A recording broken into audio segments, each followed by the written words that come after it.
Money doesn't just come from one place. It drips, trickles, flows, and floods into our lives in different ways.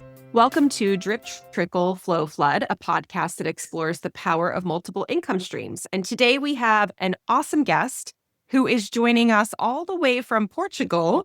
Brian Hardy is a business growth consultant with a very rich history of many different flows and floods that we're super excited to hear about today. So, Tony, I'm going to turn it over to you to do the honors. Yeah, Brian, thanks for being here with us this morning. Brian and I have known each other for a while. He used to live in my neck of the woods. Now he's in Portugal, as Melissa just said, and he's had a few stops along the way as well. Brian, it'd be great for you to, welcome to the show, and it'd be great for you to introduce yourself a little bit, talk a little bit about your entrepreneurship background. Yeah, thanks guys so much for the introduction. I appreciate it. Yeah, it's been, we've been in a lot of different places since Tony and I last seen each other in Bellingham. We lived there for about 8 years, and around 2020, we decided to move to Maine. And when we got to Maine, we had done some home flipping in the past, but we actually decided to join a franchise out there, and we started flipping homes there. So we got a lot into that industry. Learned a ton. I became a contractor a lot by going on YouTube to figure things out when we needed to get things done quick. So learned a lot of quick lessons there, and that was actually a really fun business. We got to go to some really interesting houses in Maine and really old stuff. I mean, a lot of the homes were over 100 years old that we'd go and when a house is that old, it definitely has different challenges than a new house. So that was a fun business, and I had a web design company that I rebranded in Bellingham and continued when we were in Maine, and did that for several years. And then about 2 years after Maine, we went down to Florida, and that's where I decided to sell my first business. And that was another interesting experience too. So we've lived all over the country and lived in multiple parts of the US, and now we're over here in Portugal. We moved here last September, and it's been amazing to live over here and kind of experience something completely different than we're used to in the US. So as I've been, known you and then just see each other on social media and all the different things, what's always impressed me is your courage to dive into something new and try something new. Like you say, you're learning from YouTube how to be a contractor and starting up different things. Where does that courage come from to just dive in? I guess curiosity. I've always been curious about new things. I mean, I've done so many different things beyond even the web stuff. Over the years, I've been in the sign business. I was volunteered in law enforcement for a while, and all sorts of different things, just because, I don't know, if I see something that seems interesting, I dive in and I want to do it. Of course, you have to limit that a little bit. Otherwise, you can spread yourself too thin. But over the years, I've kind of, if I want to do it, I just figure out a way to do it. And that kind of comes down to whether it be work or living in a new place. If there's somewhere new we want to go and it's on our mind, we'll probably be there in a few months because we won't be able to stop thinking about it until we get there. You bring up a good point, Brian, where I think your history is very interesting, but where you said not spreading yourself too thin. So given that you've entered many different arenas and you were a beginner over and over and over again, do you do them different things at once, or are you doing like each thing in a silo? Sometimes there's been a lot of overlap where I'm, maybe doing one thing and starting on the other thing and maybe still doing a third thing. As I've gotten, I don't know if older is the right word, but yeah, I guess older, will pick, the top 2 to 3 that I want to stick with. So that way I can really focus on that. Because sometimes, even from a business standpoint, if you're trying to run three different things, there's no way that you can usually do it very effectively unless you start creating processes and have a team. And that's actually been something I've been really focused on the last year and a half. I learned a ton of lessons from my old business of selling that if I want to live that lifestyle of being able to do as much stuff as I possibly want to and can do, you got to have kind of support systems in there. And so that's been a big lesson I've learned as well, to be able to do all the things I want to do. So you have all these different businesses you've done, and talk a little bit about, like the Drip Trickle Flow Flood of that, because you have the home flipping, which obviously that you're kind of going for a flood, where Mhm. some of these other pieces you're just getting started, or maybe they've been established. And talk about how those income streams operate differently. Yeah, I mean, there's definitely ones that, from a business standpoint, that were successful, and of the probably 15 to 20% that were successful, there was another 70% or so that were kind of failures along the way at a certain point.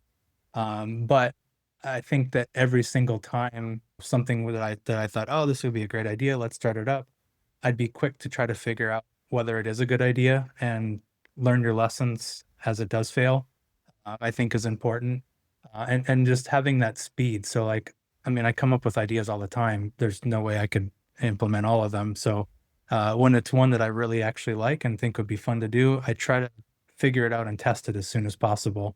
And nowadays, this is so much easier. I had a coffee brand idea a couple of years ago when I first sold the business, and I was able to launch all of that within a week and a half due to AI, just because you could so quickly do stuff. And maybe past ideas I've had in the past where it might take 6 months to a year to fully get it out there and finally feel like, oh, maybe this wasn't the best one, but you learn along the way. And so there's definitely, the ones that have been the most successful. The home flipping stuff we did really well with. And, I think it kind of depends on the need that's out there. I mean, there's a huge need always for home flipping because there's people trying to move, get out of situations where they need a lot of work and things like that, and we're able to kind of come in and help them. And then there's been other business stuff where it's just really low margin, and that's kind of partly why it doesn't really work as well, because you need so much volume to make it successful. So you've done a lot of solo businesses, and then you've been part of the franchise world. Yeah. Talk a little bit about those different, two different business models, and, maybe pros and cons of those. Yeah, so a franchise can be great and also difficult if you're a creative person. It's great that there's the systems in place and here's how to do it, but it also can be a struggle if you're a creative person and you want to do it your way and different ways and try different things. So, but it is a great thing to kind of have some of those things in place, because then you can it's kind of like fast tracking an idea.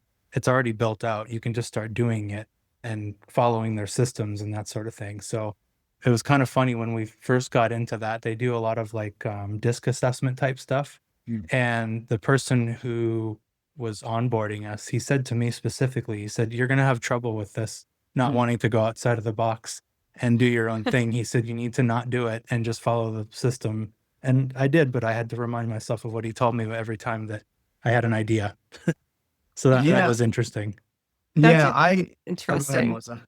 No, that's just very interesting because I didn't realize, I've never owned a franchise myself, that it can be quite restrictive. But I guess, like, on the upside, it's a proven model that can be successful. So if you stay in line, it'll work. Yeah. But I think what you're saying is, it's like if you try to get too creative or step out of that, then that's Mhm. when things can flop. So, very interesting. Yeah, it was an interesting learning lesson of just shut up and follow the plan. And that's hard to do when you're used to like creating things from scratch and kind of, you got an idea and go spend 10 o'clock at night trying to come up with a way to do it and things like that. So it was a good learning lesson for sure. And it worked out. I mean, I followed what they told us to do and we did good. Yeah, I've But I only did had have a ideas that could have made it better. Yeah, I've only had a small taste of the franchise world. My friend had a pita pit Oh, yeah. down in Hermosa Beach, and Mhm. then he wanted to buy the one in Isla Vista, and so I lent him the money to buy that store, that restaurant, and then I was just a minority owner in it. And it was interesting. I wasn't directly working in the business, but we would talk about it a lot. And yeah, it's interesting the different pieces. And he was very involved with corporate and stuff. And so I Yeah. guess one thing that I would be curious, because I know this is something that, you're fairly knowledgeable on, how someone's like, well, I want to buy a franchise or get into a franchise. How do you choose one that's actually operating well? Because anybody, I guess, can technically franchise, but that doesn't mean their systems are actually good and that the business is, you're getting what Yeah. good value. So I actually have spoke to a lot of franchise brokers, because what we do now is kind of help franchisors with their marketing systems and things like that, just because I've had that involvement before. And so that's actually a big thing of all the franchise brokers and consultants that I've met with over the last 6 to 8 months is finding, one is finding out that, what kind of money you can make in it. But the bigger thing in franchises is actually finding something that's like a fit. For example, if my personality would be better suited for a home service business versus a retail store, those are very different owners. Or I want to be more hands-on versus I don't want to ever open the door, find me a manager to do this thing. So those are different scenarios to help them find the proper opportunity that's good for them. And so that is a big part of it. I don't know how many franchise brokers spend time, how much time they spend to find out those things, but I have spoken to some that do spend quite a bit of time of figuring out their personality. Maybe they're doing some disc tests and things like that, because that's so important to seeing what is a good fit for a business for you. Because if you're in the wrong business, I mean, you're basically going to fail from day one if you're not even in a business you should be in, or you're going to enjoy, or have the personality to run. So that is a big part. And if you find yourself the right broker, a lot of times they'll do those things and they'll help you get into a good fit. And then of course, finding the franchise that's going to help you get set up from the beginning. There's a lot that goes into finding the right location. Is there foot traffic? What does the plaza look like? So there's so many different variables that are kind of unique to every franchise that are out there based on their model. Yeah, there's quite a bit to that for sure. What's it like trying to have an income in Portugal? Like what's that look like? Obviously, you're not flipping houses in Maine from Portugal. Um, No. so what's that transition look like, right? You sell your business, you say, I'm gonna move to Portugal. I know you have a lot going on still. So how's that work to like monetize something from another country? Yeah, so to move here, there's two options. The two of the most popular is the digital nomad visa and then the passive income visa. And, with the passive income visa, that could be things like rentals or your business if you pay yourself in like dividend type payments. So that's the route we went. And so about a year and a half ago, I started the coffee business and kind of did that for a few months. And while I was doing that, I came up with this new marketing platform that we have now called the Maverick. And that was the reason I got into that one. I realized I didn't like the coffee business, and this was more my alley, kind of doing the marketing thing. And at that point, we knew we wanted to move here. And so that was the other thing. I can't really run a coffee business in Florida if I'm going to move to Portugal. I got to go back to my old lifestyle of being able to work remotely, have everything online. And so that was part of the decision making process too, to kind of drop that and go fully into this. And that makes it so much easier because now we can live anywhere in the world. We can travel while we're here. And as long as I got internet, we can work and help our clients. And we built in support teams as well to kind of help the customers. And so that's been a really big relief of kind of building in that team. So if I am traveling somewhere, I don't have to, someone's always available to help the customers out. So that was the way that we were able to up and move here and have that digital presence. What kind of customers do you work with now with your new company, Brian? So we have a mix of retail and a mix of home services. Mm. Our niche market is now franchisors, because we found that while I had a great system in my old franchise, we found that there's a lot of them that just don't have marketing systems to kind of help the franchisees at a local level.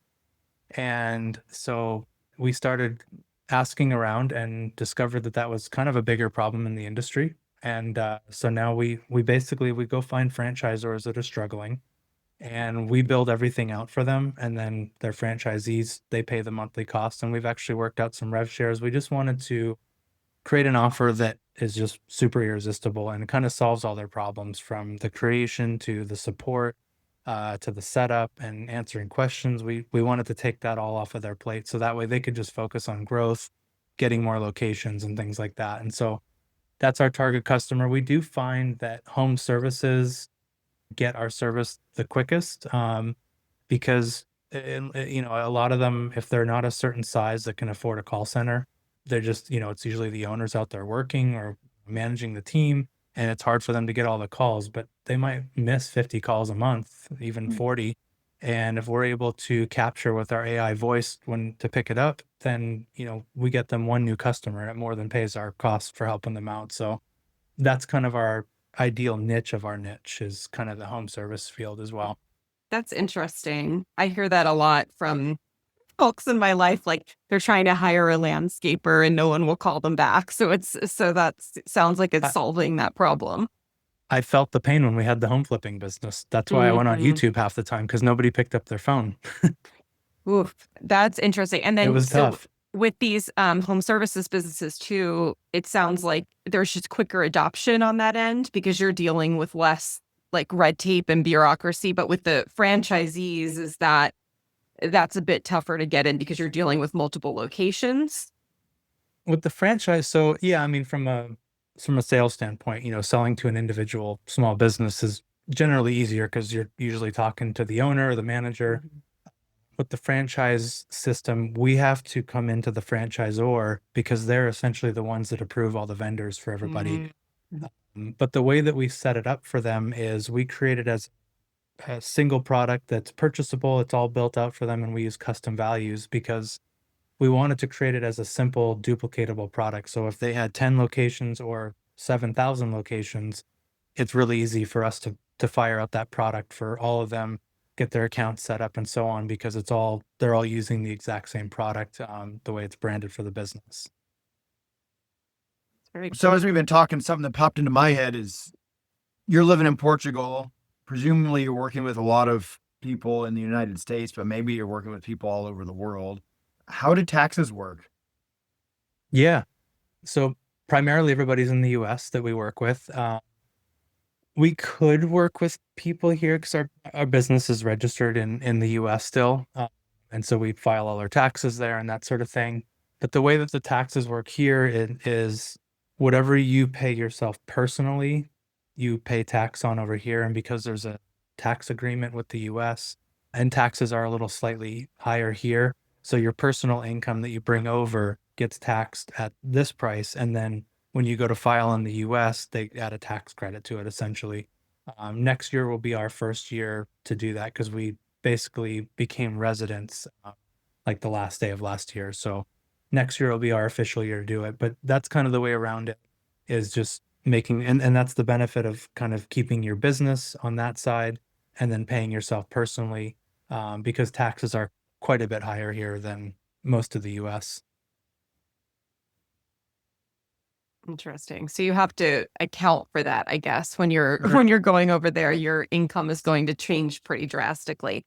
Are there benefits from it from a tax standpoint though? Or more, you're just paying more taxes, living in a beautiful place? You're living in a beautiful place. I mean, here's the benefits. There's no tax benefits. However, you've got the benefit of your property insurance and property tax being like a tenth of what you paid there. I mean, we used to pay close to 13 grand a year for both of those. And here we pay 600 euro a year for the same value property. It's insane. And your groceries are probably 40% less. You go out to a nice dinner and, what would be like $200 at a nice steakhouse there is like $50 here, and includes a bottle of wine. So, car insurance is like what I used to pay a month, I pay a year here. That's where you see more of the benefits. Your cost of living goes down. And then one of the cool things that I like too is in Europe, a lot of the food that we would eat in the US, it's illegal here to serve to people with all the chemicals and things like that. So I feel like the government's trying to kill us less here, which is a nice feeling with our food. That's a huge benefit. It's a huge benefit. I'll pay the higher taxes. That's amazing. Exactly. I have a friend who purchased property there. She's not living there yet. She just purchased property and is using it as a vacation rental, but plans to go when she leaves her corporate job. And I know that there's quite a bit of I don't want to say loopholes, but just to go over there and I guess is it residency? I don't know the appropriate term, but I know she was explaining there's sort of a multi-year process. Yeah. So You go through the visa process, which we did the D7, and the D8 is the digital nomad. And that basically gives you 4 months from the time you fly and get stamped in. You get 4 months to have your appointment. Now, because there's so many people coming here, your appointment will usually go way past 4 months. They're basically just kind of looking the other way right now because they know they can't keep up with the demand.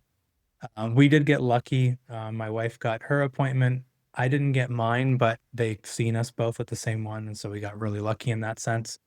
So that's the process there. And then once you have your appointment, you then become a resident. So a few months later, you get a resident card. It's just like an ID, and you have to renew it at 2 years on ours. And I think on the digital nomad, you have to renew every year, but I'm not 100% on that. And then after 5 years, you can apply for the passport and become an EU Okay. citizen. Mhm. And then you're done. You don't have to worry about anything. And that has a fee, an appointment, and before you go to it, you have to take a language test, which we actually just signed up for our language classes this week. Ooh, fun. So you'll Yeah, be fluent, we'll fluent be by that fluent. point. Fluent Amazing. in 10 years. It's a Mhm. very hard language to learn, but we've learned a few words. It's this isn't really a question, but more of just a statement that it's really cool how you use your creativity to create this world of flexibility, and then that you have kind of the bravery and the ambition to say, okay, I'm going to seek out a quality of life and move to Portugal and go down all these paths. I don't know if there's like move to Portugal for dummies, that you can buy, or how you did that, but it's neat that you're willing to just go for that. My family actually, well, aside from my wife, who she'll have to pass a language test, we actually got our Italian citizenships about a Nice. year and a half ago. And so through my grandma, and so trying to figure out what that looks like. And we've looked at property there, but Mhm. taking that leap to do anything like that it's really intimidating.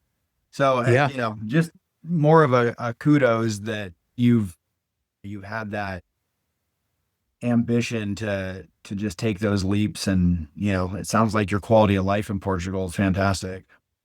It's amazing. I mean, yeah, we walk everywhere now, which is really cool. And a lot of the places that I'd lived in the US, there wasn't really anything to walk to nearby where we'd live. So we'd always drive there and it'd be 30 minutes in the car. Now it's like we might fill up our gas tank once a month as opposed to every 2 days. So the higher cost of gas, I don't really feel here because I never use it. Yeah. So you've got a few irons in the fire right now. What are the things that you're most excited that you're working on, and what's the future look like for you? Yeah. So my two things that I'm working on now is of course the marketing platform and helping out the franchise industry. And then recently I decided I've been doing this for so long, and the part that I enjoy the most is kind of the consulting and strategy with people. And so I've been playing around with and now going a little more full force into consulting and kind of helping people look at all the different things that's going on in the chaos and help them simplify and come up with systems. Of course, we can help them with the marketing side of things, but there's so many other channels in a business that need to be systematized and figured out and make sure everybody's on the same page with. And so now I'm just kind of in that final stage of figuring out who I want to serve in that. And I'm kind of even thinking I'm already talking to franchisors, and they usually at a certain point need a lot of what I'm talking about. And so that's kind of my new thing that I've been working on is doing that. And then just helping people. We've been helping a lot of people with LinkedIn. That's actually been kind of my like Mhm. lead generation passion thing lately. Is I've gotten so much good results from it, and we just kind of been helping people learn how to use it better, because for years I always heard LinkedIn's great, it's amazing, you can get all this business from it, and you'd go dabble with it and it's like, all right, I just wasted a bunch of time. Didn't really get anywhere, but I kind of feel like I figured it out finally. And so just been helping people do that just because it's so effective and way cheaper than blowing thousands of dollars on ads if you're in the B2B kind of arena. So those are kind of my three big things that I'm working on right now. And it's exciting to be back in that creation time. Brian, That's you sound like you're really great with systems, but you're also very creative. How does that work? I feel like I can't even wrap my brain around that because I'm terrible with systems, but great at being creative. So you have this double brain. Well, it's kind of funny. I do find myself learning the system side to a degree, but I actually hate building systems. I just like creating the idea of the system, and then I've been getting better about, the old me would sit there and try to figure it out for hours to build it. I've gotten better about coming up with the idea, writing it down, and pushing it off to someone else to execute. And so that's the where I've made a bigger difference in not actually getting in the weeds of doing it, but I can, from the creative side, see how it can be really effective if it's done a certain way. So you're very good at team building then. You must be I'm great at finding I'm getting talent. better at that. I Yeah. used to not be, but I was in a mastermind course this last year, and I got really good at it because they showed me kind of the ways to do it, what to look for, and how to find the right person. Because it was something I always wanted to do years ago, but I never could ever find the right people. And that was kind of where I got burnt out in my old business because I would just do everything myself. But different mindset, and have figured out a better way to find great talent. And I've got some awesome people that have been helping us out along the way the last year now, and it's been really, really helpful. I can't imagine doing it without them. All right, give us one tip. One tip on finding talent or building a team. I think from a business stance is realizing that others can do it better than you is the first thing you need to realize.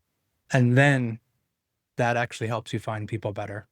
That was my biggest challenge, I think, before, is thinking that I had to be the one to do it all the time. And once you get out of that mindset, it actually becomes clear to help. And of course, there's like little minute things like, if it's a designer, you want to make sure they're a good designer, things like that. But figuring that part out first was super effective for me.